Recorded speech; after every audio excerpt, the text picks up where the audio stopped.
Hello friends, एक बार फिर से स्वागत है आपका विनय सर CSNIP में। और इस बार का ये वीडियो मैं लेकर आया हूँ अपने 12th क्लास IP स्टूडेंट्स के लिए। तो शुरू करते हैं ये वीडियो। जैसा कि पिछले वीडियो में हमने सैम्पल पेपर सॉल्व किया था CBSE का, और उसमें हम सॉल्व कर चुके थे 4 questions, question number 1 to question number 4। तो आज हम इसके आगे के सॉल्व करेंगे। बेसिकली मैं एक बार फिर से बताना चाहूंगा कि यहां पर मैं आपको सॉल्यूशन तक पहुंचने की टेक्निक सिखा रहा हूं। रहा सवाल सॉल्यूशन का, वो तो मार्किंग स्कीम में दिया हुआ ही है। तो देखिए, ये सैंपल पेपर है और ये मार्किंग स्कीम है। तो मार्किंग स्कीम में भी आंसर्स हैं, लेकिन फिर मैं ये क्यों बता रहा हूं, ये मैं एक ही बात को बार बार आपको इसलिए बता रहा हूं कि कई बार स्टूडेंट्स को दिक्कतें होती हैं। वो क्वेश्चन से लेकर के आंसर तक पहुंचने में जो हम टेक्निक यूज करते हैं, हम उसको नहीं समझ पाते हैं। तो मेरी कोशिश रहेगी कि मैं आपको ये चीज़ समझा सकूं। तो फ्रेंड्स, ज़्यादा देर न करते हुए मैं डायरेक्टली आता हूं क्वेश्चन नंबर 5 पे, क्योंकि हम पिछले वीडियो में क्वेश्चन नंबर 4 तक कर चुके थे। तो यहां पर है, given the following series S1 and S2। ये सीरीज S1 है और ये सीरीज S2 है। Write the command to find the sum of series S1 and S2। ठीक है, रहा सवाल इसके आंसर का। तो इसका आंसर बहुत सिंपल है, जो कि यहां पर गिवन है, ये प्रिंट S1 प्लस S2।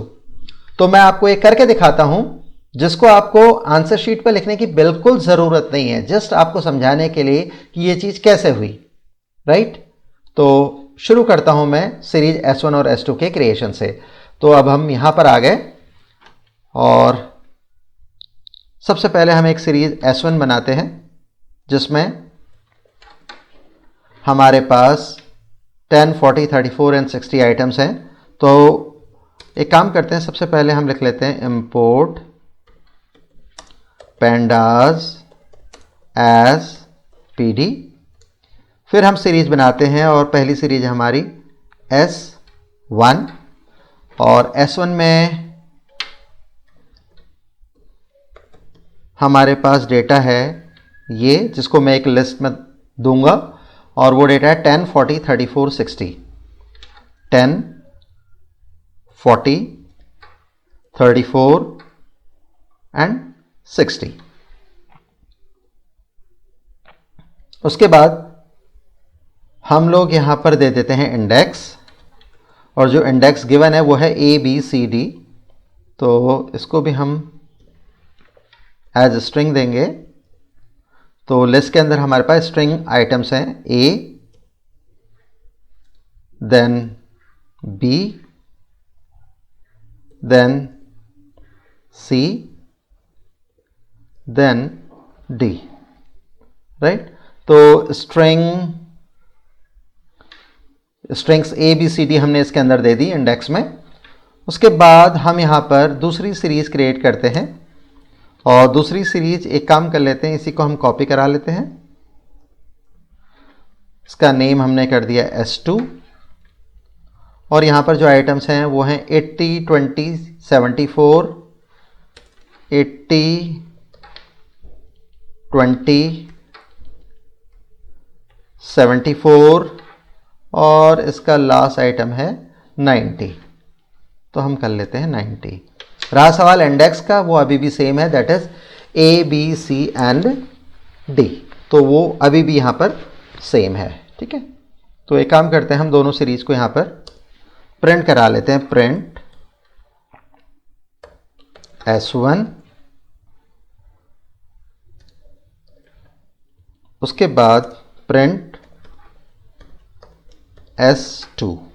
ठीक है, एक बार इसे रन करा लेते हैं, तो हमें एटलीस्ट दोनों सीरीज दिख जाएंगी। तो यही थी दोनों सीरीज S1 एंड S2 और S1 एंड S2। अब देखिए, करना क्या है, हमें इन दोनों सीरीज का एडिशन कराना है, मतलब सम कराना है। तो उसके लिए हमें कोई फंक्शन यूज नहीं करना, हमें जस्ट लिखना है प्रिंट। ठीक है, और हमने लिखा S1 प्लस S2। अब इसको रन कराते हैं, तो देखिए आंसर हमें ये मिल गया। देखिए करस्पॉन्डिंग आइटम्स का यहाँ पर एडिशन हुआ है 10 + 18 90, 40 plus 20 60 and so on 108 and 150। तो हमें दो सीरीज का सम मिल गया प्रिंट S1 प्लस S2 से, जिसका आंसर मैं आपको ऑलरेडी दिखा चुका हूं कि ये प्रिंट S1 प्लस S2 होगा। राइट, एक बार देख लेते हैं, ये है। Now I am doing question number 6। Question number 6 में ये बोलता है using Python matplotlib dot dot dot can be used to count how many values fall into each interval, fall into each interval। तो देखिए यहां पर ये मैटप्लॉटलिब ग्राफ की बात कर रहा है। तो हमारे पास तीन तरह के ग्राफ्स यहां पर अवेलेबल होते हैं, line plot, bar graph and histogram. तो कौन सा ऐसा ग्राफ टाइप है जिसके थ्रू ये चीज अचीव होती है? क्या? How many values fall into each interval. तो ईच इंटरवल में जितनी वैल्यूज आती हैं उसको दिखाने के लिए ना तो लाइन प्लॉट यूज होता है, ना कि बार प्लॉट यूज होता है, बल्कि यूज होता है हिस्टोग्राम। तो इसका आंसर हिस्टोग्राम है, बिल्कुल ये हिस्टोग्राम है। अब ये हिस्टोग्राम क्यों है ये मैं आपको एक्सप्लेन कर रहा हूं, just to make you this thing explain. Actually answer तो ये आ गया हिस्टोग्राम, और 1 मार्कर है तो आप हिस्टोग्राम लिख के आ सकते हैं। लेकिन उन लोगों के लिए जिनको डाउट रहता है कि हिस्टोग्राम क्यों है, सो दैट इसका क्या एडवांटेज होगा, इस पूरी प्रोसेस का एडवांटेज ये होगा कि सिर्फ आप इस क्वेश्चन का आंसर नहीं समझ रहे, इनफैक्ट जो क्वेश्चन नंबर 6 है उसका आंसर नहीं समझ रहे, रादर आप आगे अगर ग्राफ प्लॉट करना होता है तो उसमें भी आपको हेल्प मिलेगी। तो यहां पर अब हम एक जल्दी से हिस्टोग्राम बना लेते हैं। तो हिस्टोग्राम के लिए मैं वापस यहां पर सबसे पहले लिखता हूं import matplotlib dot pyplot as plt। और अब हम यहाँ पर स्टूडेंट के कुछ मार्क्स हैं हमारे पास जो कि आउट ऑफ 50 हैं, उनकी एक लिस्ट ले लेते हैं। तो एक स्टूडेंट्स को मिले हैं 34, एक को मिले हैं 23, एक को मिले हैं जस्ट 7 मार्क्स, एक को मिले हैं 45, एक को मिले हैं 48, एक को मिले हैं 22। फिर इसी तरह से हमारे पास एक बच्चे ने स्कोर किया है 21, एक ने स्कोर किया है 15 और किसी और बच्चे ने स्कोर किया है ले लेते हैं 31 अगेन। तो ज़रा देख लीजिए कि हमारे पास यहाँ पर 1 2 3 4 5 6 7 8 9 मार्क्स हो गए। एक और ले लेते हैं, चलिए 10 का सेट पूरा हो जाएगा। और इस बच्चे ने स्कोर किया है जस्ट 8 मार्क्स। ठीक है, तो अब देखिए कि यहाँ पर मैं एक हिस्टोग्राम आपको बना के दिखाता हूँ और उससे क्या होगा वो आप समझ पाएंगे। तो जल्दी से हम हिस्टोग्राम ड्रॉ करने की कोशिश करते हैं। तो आपको मालूम है कि हिस्टोग्राम ड्रॉ करने के लिए I am going to use plt.hist, that stands for histogram. और सबसे पहले हम यहाँ पर दे देते हैं मार्क्स। ठीक है, रन करते हैं। तो आई होप हमने ठीक किया है, अगर कोई मिस्टेक होगी तो वो हमें पता चल जाएगी। चलिए रन करते हैं। तो बिल्कुल देखिए यहाँ पर अब आपको हिस्टोग्राम मिल गया, लेकिन इस हिस्टोग्राम में उसने वर्क प्रॉपरली किया है और डिफ़ॉल्ट उसने जो इंटरवल लिए हैं वो टोटल 10 लिए हैं, 1 2 3 4 5 6 7 8 9 एंड 10। तो ये हमारे जो भी इंटरवल्स इसने खुद से लिए हैं वो बड़े अनइवन से हैं। तो मैं फिक्स इंटरवल लेकर के इसको आपको दिखाना चाहूँगा।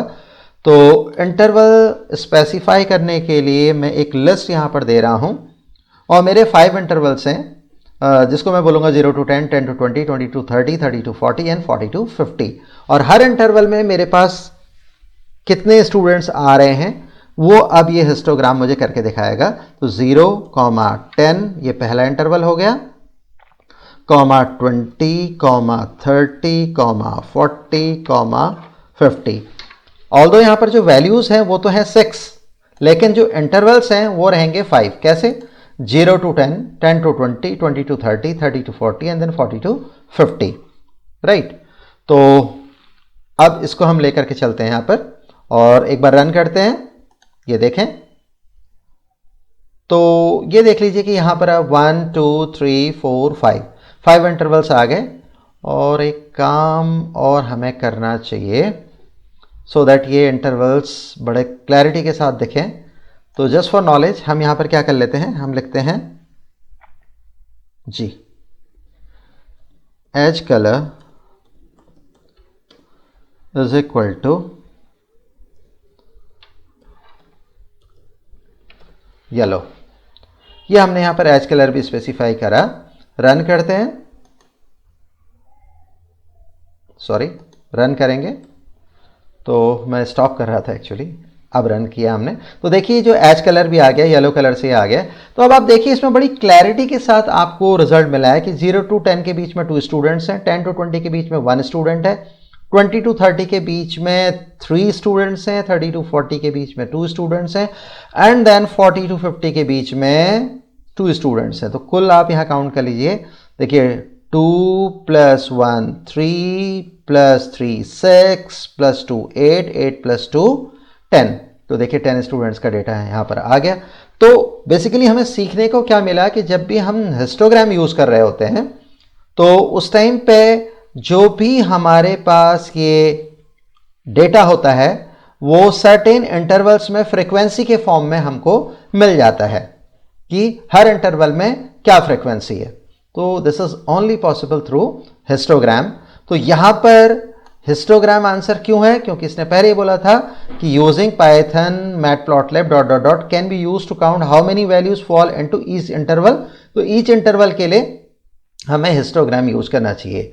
और एक बार जल्दी से मैं दिखा देता हूं कि यहां पर मैं अदर देन हिस्टोग्राम अगर यूज करता हूं, देखिए ठीक आया है सब कुछ, और मैं एक बार करके दिखा देता हूं आपको कि मैं हिस्टोग्राम के बजाय अगर लाइन ग्राफ यूज करता हूं, जिसके लिए हमें यूज करना चाहिए प्लॉट, तो क्या होता है, रन किया एरर आ गई देखिए, ठीक है। और वापस मैं अब इसको जरा ठीक करने की कोशिश करता हूं। मैं कोशिश करता हूं कि ये बार से हो जाए और वापस मैं इसी कोड को रन करता हूं तो भी ये एरर दे रहा है देखिए, ठीक है। तो फिर क्या रहता है, तो सबसे बढ़िया तरीका ये है कि आप यहां पर यूज करें हिस्टोग्राम, क्योंकि इंटरवल्स के अंदर फ्रीक्वेंसी देने का एक ही तरीका है, वो है हिस्टोग्राम। रन किया और वापस ये चीज आ गई। तो इससे आप जो भी मैंने एक्सरसाइज आपको यहां पर कराई, आपको ये पता पड़ गया कि हिस्टोग्राम इसका correct answer. Now I am moving to question number 7। To prevent unauthorised access to and oblique or from the network, a system known as ... can be implemented by the hardware and oblig or software। तो देखिए जी, unauthorised access की जब भी बात आती है तो ये बड़ा इंपॉर्टेंट यहां पर कीवर्ड रहेगा आपके लिए, अनऑथराइज्ड एक्सेस। अनऑथराइज्ड एक्सेस को प्रिवेंट करने के लिए हम फायरवॉल का इस्तेमाल करते हैं। तो ये इसका आंसर यहां पर गिवन है, बड़ा क्लियर है, नॉलेज बेस्ड क्वेश्चन है। अगर आपको पता होगा तो आप इसे आंसर कर पाओगे। नेक्स्ट है, in a data frame axis equal to 1 represents the ... element. तो ये एक्सेस इक्वल टू 1 क्या है, ये मैं अब आपको बताना चाहूंगा। इसके लिए हम यहां पर इसको कोशिश करेंगे एक डेटा फ्रेम की हेल्प से करने की। तो एक बार मैं दिखा दूं आपको, in data frame axis equal to 1 represents the ... elements. वैसे इसका आंसर है कॉलम एलिमेंट्स, राइट। तो एक बार आंसर दिखा भी देता हूं आपको, और यहां पर ये देखिए 8th था कॉलम एलिमेंट्स। तो आंसर तो आपको मिल गया, लेकिन अगर आप समझना चाहते हो कि ऐसा क्यों है तो वो मैं आपको यहां पर एक्सप्लेन कर सकता हूं। तो बेसिकली आपके लिए आसान होगा कोरिलेट करना कि यहां पर कॉलम एलिमेंट्स को क्यों एक्सेस इक्वल टू 1 से हम रिप्रेजेंट करते हैं। चलिए, तो हम जल्दी से एक डेटा फ्रेम लेते हैं। तो वापस हमने लिखा यहां पर इंपोर्ट pandas as pd, ठीक है। और हम एक डेटा फ्रेम बनाते हैं जिसका नेम है df is equal to pd.data frame। और डेटा फ्रेम बनाने के लिए मैं यूज कर रहा हूं एक नेस्टेड लिस्ट। तो ये नेस्टेड लिस्ट मेरे पास रहेगी, ठीक है। तो इसके अंदर हम डेटा डाल देते हैं। हमने डाला 10, 20, 30। ये रही मेरी पहली रो। फिर उसके बाद मैंने लिखा इसको हम इजी कर लेते हैं, चलिए 100, 200, 300। तो देखिए ये मैंने एक डेटा फ्रेम यहाँ पर बना लिया है। तो ये जो डेटा फ्रेम है, अब ये मेरे लिए किस तरह से हेल्पफुल होगा एक्सेस इक्वल टू 1 के कॉन्सेप्ट को समझने के लिए, वो मैं आपको दिखाता हूँ, राइट। तो एक बार सबसे पहले हम डेटा फ्रेम को डिस्प्ले कर देते हैं, रन करते हैं इसको, इस कोड को हम रन कर रहे हैं। तो देखिए ठीक है, ये डेटा फ्रेम बन चुका है 10, 20, 30, ये पहली रो है, एंड देन 100, 200, 300 ये दूसरी रो है, राइट। अब इसी के अंदर हम क्या करेंगे, हम एक्सेस इक्वल टू 1 वाला जो कॉन्सेप्ट है उसको समझने की कोशिश करेंगे। और बाय डिफ़ॉल्ट अगर हम एक्सेस इक्वल टू 1 नहीं देते हैं तो डिफ़ॉल्ट एक्सेस जो होती है वो 0 होती है, ठीक है। तो प्रिंट हमने लिखा df डॉट सम, राइट। अब आप नोटिस करिएगा, और फिर हमने लिखा प्रिंट वापस से df डॉट सम। अब देखिए यहां पर मैंने कुछ भी नहीं मेंशन किया, तो ये एक्सेस है 0, डिफॉल्ट एक्सेस 0 होती है, और यहां पर मैं एक्सक्लूसिवली लिख रहा हूं एक्सेस इक्वल टू 1। तो दोनों का डिफरेंस अब हम समझने की कोशिश करते हैं इनके रिजल्ट्स को देख करके। तो रन कराते हैं जी। तो देखिए आंसर क्या आया। सबसे पहले प्रिंट df किया तो ये तो पूरा का पूरा डेटा फ्रेम हमारे सामने डिस्प्ले हो चुका है। उसके बाद जब हम df डॉट सम करा रहे हैं उसका आंसर आया ये, ठीक है। उसके बाद जब हम df dot sum axis equal to 1 कराते हैं तो उसका आंसर आया ये। तो वही मैं आपको समझाने की कोशिश करता हूं कि यहां पर 110 कैसे आया। 110 ऐसे आया कि इसने डिफरेंट रो के एलिमेंट्स को कंसीडर किया है। ये पहली रो है, ये दूसरी रो है, तो 10 प्लस 100 110। फिर हम आगे बढ़ते हैं तो 20 प्लस 200 ये आ गया 220। तो मतलब यहां पर इसने रोज को वेरी कराया है, देख रहे हैं आप। फिर 30 प्लस 300 ये एक रो थी, ये दूसरी रो है, ये पहली रो है, ये दूसरी रो है, तो 30 प्लस 300 ये आ गया 330। मतलब जब एक्सेस इक्वल टू यहां पर 0 रहेगा या आप नहीं दोगे तो वो axis equal to 0 by default लेगा, तो उस केस में वो डिफरेंट रोज के एलिमेंट्स को कंसीडर कर रहा है सम कराने के लिए। So 10 plus 100 equal to 110 and so on for this and so on for this. But अगर हम यहां पर एक्सक्लूसिवली लिख लेते हैं एक्सेस इक्वल टू 1, तो अब ये डिफरेंट कॉलम के एलिमेंट्स को एक्सेस करेगा। कैसे, देखिए 10 इस कॉलम को बिलोंग करता है, 20 इस कॉलम को बिलोंग करता है, 30 इस कॉलम को बिलोंग करता है। तो मतलब उसने कॉलम एलिमेंट्स को यहां पर प्रेफरेंस दी। तो 10 plus 20 plus 30 that becomes 60, 100 plus 200 plus 300 that becomes 600।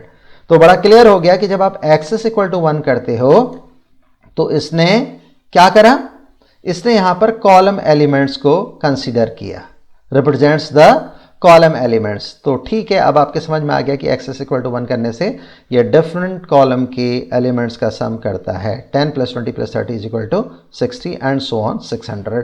और आंसर मैं आपको एक बार पहले ही दिखा चुका हूं। तो अब हम बढ़ते हैं अपने अगले क्वेश्चन पे, question number 9। Which of the following is not a network topology, star, mesh, tree, bug और फाइनली बस। तो देखिए पहली बात तो यहां पर आप लोगों को कंफ्यूजन होगा कि टोपोलॉजी क्या होती है। टोपोलॉजी सिंपल है। टोपोलॉजी का मतलब होता है जिस तरह से हम कनेक्ट करते हैं नोड्स को या नोड प्लस सर्वर को एक नेटवर्क को बनाने के लिए, उसको हम टोपोलॉजी बोलते हैं, वो तरीका। तो यहां पर क्या है, देखिए इस क्वेश्चन में उसने पूछा है कि कौन सा इसमें टोपोलॉजी नहीं है। स्टार एक टोपोलॉजी है, मैश एक टोपोलॉजी है, ट्री भी एक टोपोलॉजी है, और बस भी एक टोपोलॉजी है। मतलब नेटवर्क बनाने की ये डिफरेंट तरीके हैं, जिसमें बग एरर्स का एक दूसरा नाम होता है। तो बग यहाँ पर एक ऑड वर्ड है, so bug is not a topology. और आप आंसर देख लीजिए कि यहाँ पर बग उसने एज आंसर दिया है, ठीक है। और उसके आगे फाइनली मैं बढ़ता हूँ क्वेश्चन नंबर 10 पे। For web pages where the information is changed frequently, for example stock prices, weather information, which out of the following option would you advise? तो अब आपको वेब पेज डिजाइन करने हैं तो आप स्टैटिक वेब पेज डिज़ाइन करोगे या dynamic web page design करोगे। अगर आप कुछ इस तरह की वेबसाइट बनाना चाहते हो जिसमें आपकी स्टॉक की प्राइसेस दिखाना चाह रहे हो जो कि फ्रिक्वेंटली बदलती रहती हैं, वेदर इन्फॉर्मेशन जिसके अंदर टेम्परेचर फ्रिक्वेंटली बदलता रहता है, मैं तो यहाँ तक कहूँगा कि क्रिकेट के स्कोर्स वगैरह जो कि अक्सर हम सब लोग देखा करते हैं, जो कि कीप्स ऑन चेंजिंग, तो इसलिए हम यहाँ पर स्टैटिक वेब पेज बनाना प्रेफर नहीं करेंगे, हम प्रेफर करेंगे डायनेमिक वेब पेजेस बनाने के लिए। तो हमारी एडवाइस भी डायनेमिक वेब पेज बनाने की होगी। इसलिए 10th का जो आंसर है वो है बी, और वो रहा ये डायनेमिक वेब पेजेस।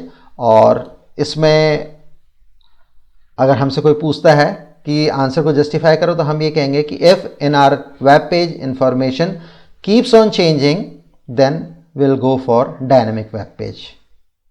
तो फ्रेंड्स, आज के वीडियो में बस इतना ही मैं लेना चाहूँगा, वैसे भी काफ़ी लंबा वीडियो हो रहा है, और जल्दी मिलता हूँ आपसे इस सैम्पल पेपर के सॉल्यूशन के अगले पार्ट में, जहाँ पर हम क्वेश्चन नंबर 11 ऑनवर्ड्स लेंगे। तो अपना ध्यान रखिएगा, अपनों का ध्यान रखिएगा। जल्दी से आपसे मिलता हूँ, तब तक के लिए नमस्कार।